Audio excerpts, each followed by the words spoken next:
Don't let YouTube decide what information you get. That's your choice. YouTube is deleting our videos and cuts you off from a source of honest reporting. Make sure you don't lose access to NTD's news content, and take a quick moment to subscribe to our newsletter so no matter what happens here, you'll keep your access to a trustworthy news source. Wuhan's Institute of Virology is researching yet another deadly virus. This one comes from the Xinjiang region and may wreak even more havoc in the body. One man in Hong Kong dies after receiving the CCP virus vaccine. The dose given to him was made in China. A new round of digital security breaches blamed on Chinese hackers. Both the U.S. and India have been targeted. U.S. health authorities reportedly complied with a confidentiality form designed by the Chinese Communist Party. That's in order to access data collected by the World Health Organization. And does China ever have free speech? Contrary to the CCP's crackdown on dissidents, the right to criticize the government is actually rooted in ancient Chinese culture. Welcome to China in Focus. I'm Tiffany Meyer. Wuhan's controversial virology institute is doing research on another virus. And this one could be even more deadly than the CCP or Chinese Communist Party virus. It's called the Ebener Lake virus. The new infection doesn't come from bats or seafood like the CCP virus is thought to. Instead, it's mainly transmitted through mosquitoes or ticks.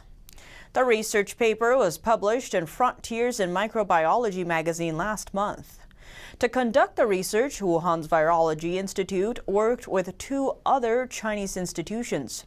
One of them is the Center for Disease Control and Prevention in the Xinjiang region, the same area that the Uyghur ethnic minority calls home. This virus got its name from the area where it was first found, the Ebener Lake area in Xinjiang region. It was isolated from a certain type of mosquito there. This is the first time the Ebener Lake virus has been studied, though it had previously been found in nature. The Virology Institute study sheds light on how it functions. Scientists there discovered that mice are easily infected by the virus and died within 5 to 9 days of catching it. The new virus also caused problems almost everywhere in the body. The infected mice lost weight and showed mild symptoms of brain swelling. The virus also attacked the rodent's central nervous system, blood, liver, spleen, and other areas. The research triggered heated discussion among Chinese netizens. Someone from Wuhan commented, quote, "I beg the Wuhan Research Institute to move away. Another city, please kindly accept it. Seeing this report really scared the heck out of me." Another netizen urged other countries to get prepared, warning all countries should quickly develop vaccines.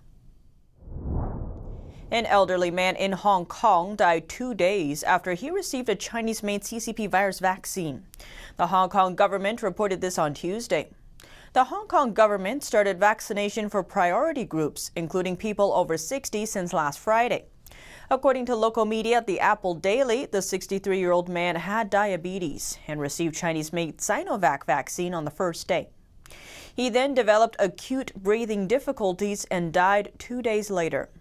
According to media reports, Sinovac vaccine has a 50% effective rate, and suspected side effects are reported worldwide, including death. Hong Kong health officials issued a statement saying the man's death is still under investigation. They said, quote, "At the moment, the causal relationship with the vaccination could not be ascertained." Possible side effects linked to China's version of the CCP virus vaccine. That's according to one couple in Beijing who recently received doses. Chinese authorities deny that Chinese vaccines pose any serious side effects. Chinese media outlets have also avoided the issue. But a social media post from one Beijing resident early this week seems to tell a different story. Ms. Zhang explained that she and her husband received the first shot of the vaccine about 2 weeks ago. Everything started out normally. But about a week later, her husband started to develop small red rashes all over his body, along with various aches and itches. He later started to run a fever, which lasted for several days, hitting a high of 101 degrees. He was also unable to sleep. Zhang also pointed out that her husband has no known allergies and rarely gets sick. After going to the hospital, her husband had a number of tests done, including blood tests, CT tests, virus tests, and biochemical tests. All test results came back normal, and he tested negative for the CCP virus. Doctors refused to rule out some sort of allergic reaction. Ms. Zhang said while in the hospital, she noticed another young man with similar symptoms to her husband, but he looked even worse. She later found out the man has also received a dose of the same vaccine. She reported her husband's case to the hospital, but officials there said they'd have to wait until her husband recovered if they wanted to investigate. Ms. Zhang questioned how it would be possible to prove whether or not her husband had an allergic reaction to the vaccine after he already recovered from it. Ms. Zhang later told Hong Kong's Apple Daily newspaper that the vaccine her husband received was made by China's Sinopharm pharmaceutical company. A Chinese regime-backed hacking group targeted 2 Indian vaccine makers that develop CCP virus vaccines. This according to Singapore and Japan-based cybersecurity company Pharma. Bharat Biotech and the Serum Institute of India are the world's largest vaccine makers. India is also Communist China's rival in vaccine making. It produces more than 60% of all vaccines sold in the world.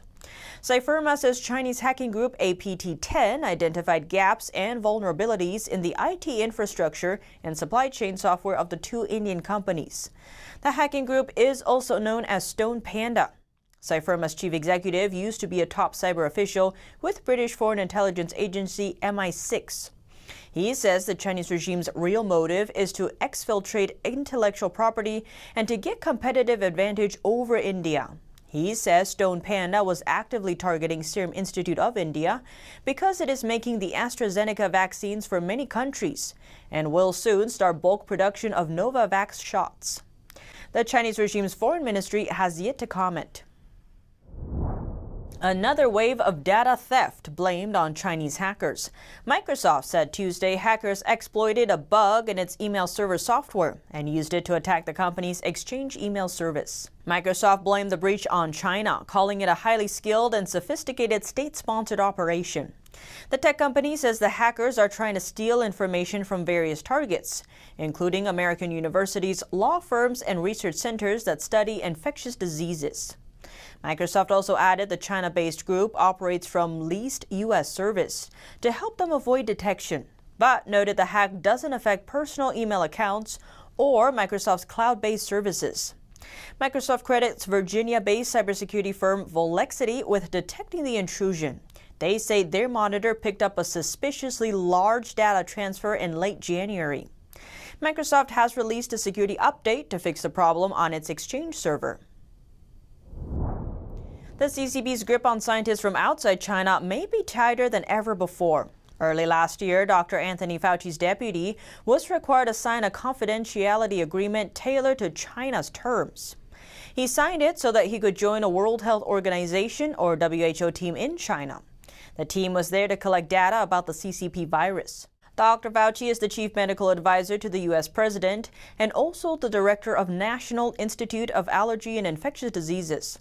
According to an email from last February, a WHO officer informed Fauci's deputy, Cliff Lane, that he would have to sign a confidentiality form approved by Chinese authorities. The WHO officer wrote, quote, "The forms this time are tailored to China's terms, so we cannot use the ones from before."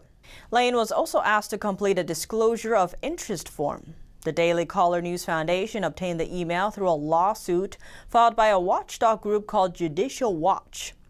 Judicial Watch's president said in a statement, these new emails show WHO and Fauci's special accommodations to Chinese Communist efforts to control information about COVID-19. It is not clear what restrictions Beijing included in the confidentiality form. The Chinese Communist regime has maintained a tight grip on both Chinese and foreign scientists studying the virus. CCP officials have been accused of silencing doctors, whistleblowers, and journalists who tried to alert the public in the early stage of the pandemic. Beijing delayed a WHO visit to Wuhan last month, aimed at investigating the origins of the virus. The CCP also refused to turn over raw data on early virus patients in Wuhan. Many Chinese people have to face strict lockdown restrictions that are supposed to keep them safe. But some people lost their lives not because of the virus, but because of the lockdown. NTD's Becky Zhou has the details. A longer than expected lockdown in one Chinese city is driving residents over the edge.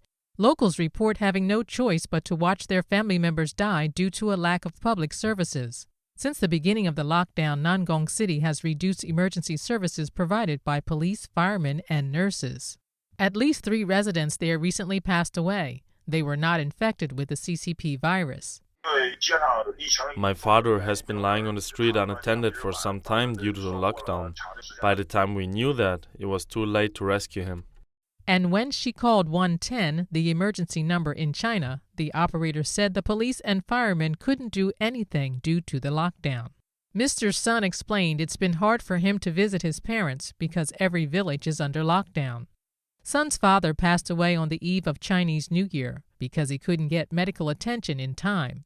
His mother was also sickened while mourning for her husband, but the ambulance that was called for her arrived late. She was pronounced dead shortly after arriving at the hospital. In another similar case, a man from the same city also passed away. My elder brother became sick around 1:30 a.m. on January 28th. My sister-in-law dialed 120 and 110, but to no avail. Then called the Chinese hospital emergency hotline. The staff said they couldn't come because they only have 1 vehicle. The hospital later announced that Mr. Shen's brother died of heart failure. The hospital staff sent his body directly to the funeral home without first getting permission from the family. Reporting by Becky Zhou, NTD News. Pineapples are now at the center of the latest Taiwan-China dispute. After an abrupt import ban by Communist China, Taiwan surprisingly sold more pineapples within days than it did during the entire year of 2020. U.S. and Canadian diplomats praised the taste of pineapples grown in Taiwan Tuesday. It comes after Beijing banned pineapple imports from Taiwan last week, saying they could have harmful creatures on them. But Taiwan says the ban is a political move to put pressure on the island. We want China to know that political pressure could not damage pineapples, neither could it reduce pineapple sweetness. China accounts for 90% of Taiwan's pineapple exports. To address the surplus, Taiwan's foreign minister is calling on the world to rally behind the hashtag #FreedomPineapple. The de facto U.S. embassy in Taiwan asked, "Have you bought your pineapples yet?" "We have." And it posted pictures of pineapples with the hashtags Real Friends, Real Progress, and Pineapple Solidarity. And the director of Canada's trade office posted a picture of his breakfast with the hashtag #FreedomPineapple. In recent months, China has repeatedly sent fighter jets into Taiwan airspace as a message. Beijing still considers Taiwan a part of China. The Chinese regime has a record of using agricultural imports to achieve its policy goals. For example, to retaliate against Australia's hard stance on Beijing, China put a 200% tariff on Australian wine last November. One Hudson Institute fellow tweets, "Nothing pairs nicely with an Australian wine like a Taiwanese pineapple cake. Tastes like freedom." And a Japanese YouTuber made a creative video promoting Taiwan's pineapples. According to Taiwan authorities, more than 41,000 tons of pineapples have been sold since China's ban last Friday. That's about the same amount exported to China last year, and exports to Japan have reached a record high. Reporting by Lin Lin, NTD News.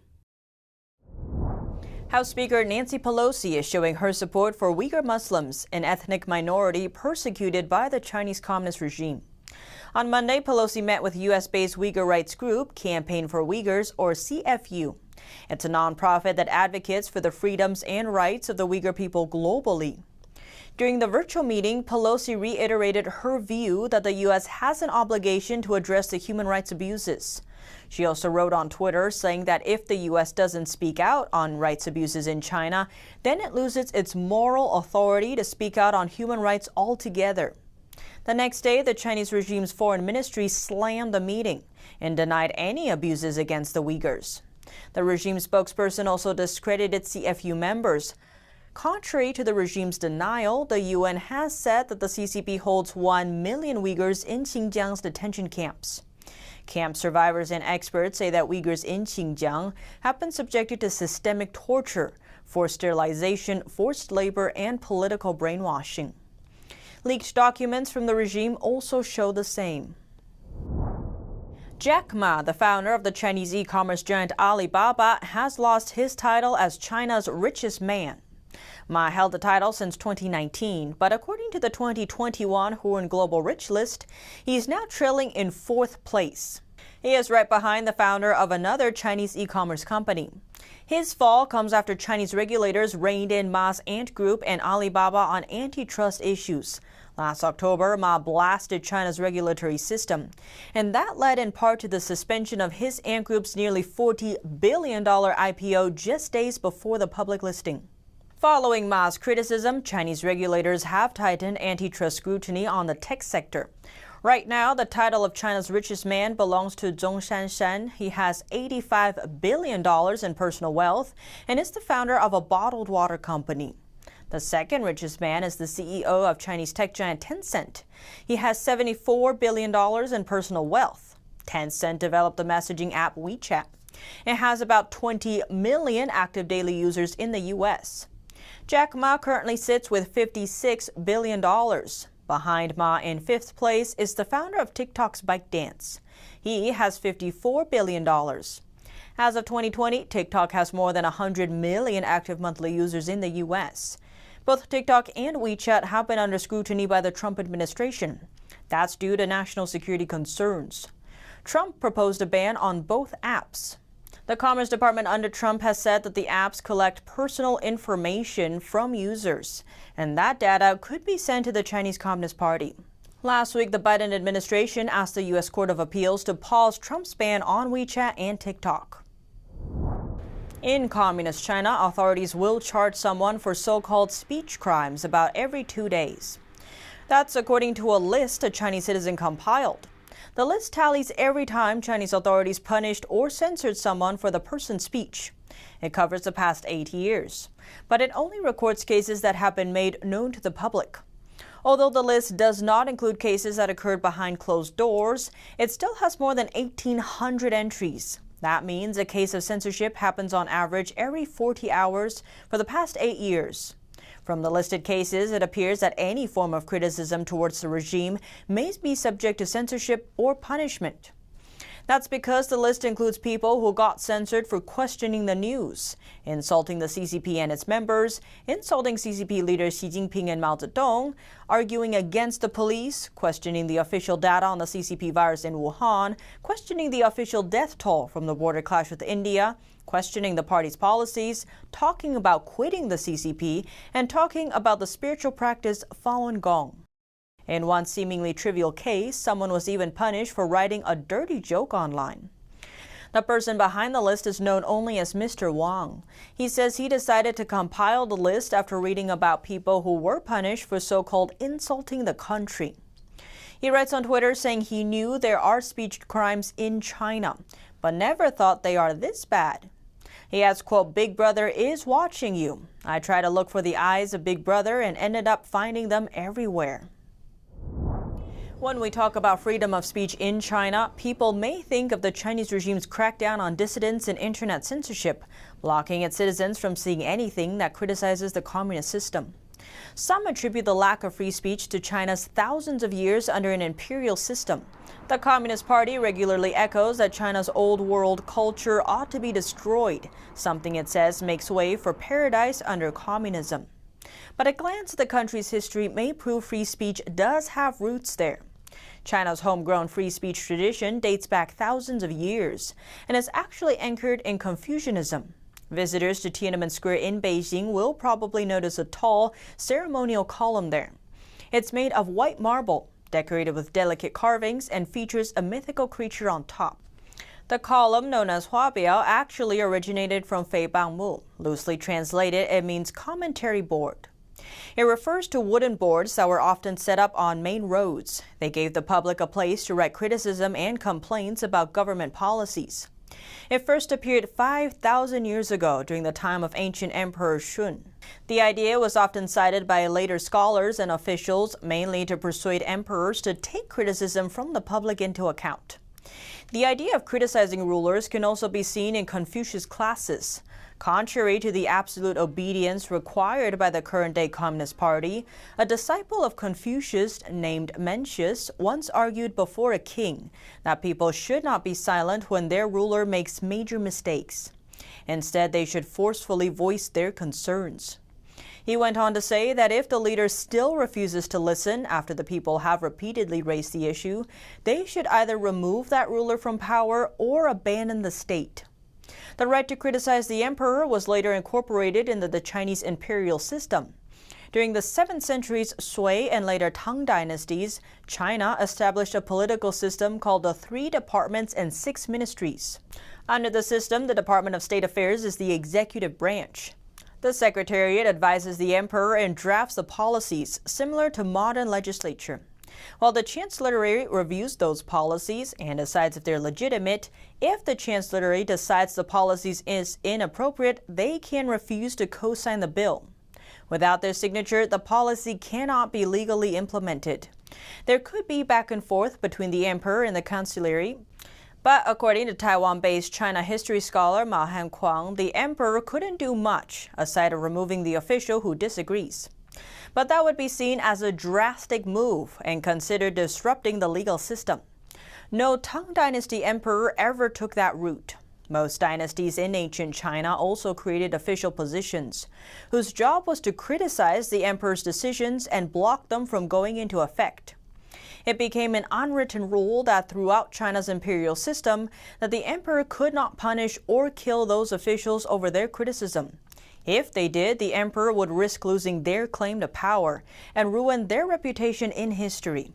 The founder and first emperor of the Song dynasty demanded that his successor never kill those who criticized the emperor. He said if anyone who came later were to violate the rule, that person should be destroyed by heaven. Thanks to the systematic protection of those officials and moral restrictions on the emperor, many officials from the Tang and Song dynasties became well known for their honest yet blunt criticism. One of them from the early Tang dynasty, named Wei Zhen, often got into heated debates with Emperor Taizong. The emperor was at times spotted retreating to an inner hall and heard cursing aloud, "Someday I'm going to kill that hillbilly." But he never did. Instead, Wei was treated with great respect. When he passed away, the emperor wept. He said using other people's opinion as a mirror, one may correctly weigh gains and losses. Now Wei Zhen has died and we have lost a mirror. Another Tang Dynasty emperor, Xianzong, also expressed similar thoughts toward his official, saying that he promoted him to the position and even though he's so impolite to me, there is nothing I can do. There were dynasties and emperors in China that historically punished critics, but their inability to take criticism was often cited as one of the main reasons for their demise. The checks and balances in the 3-department system was later referenced by Sun Yat-sen, who established China's first democratic government in 1912.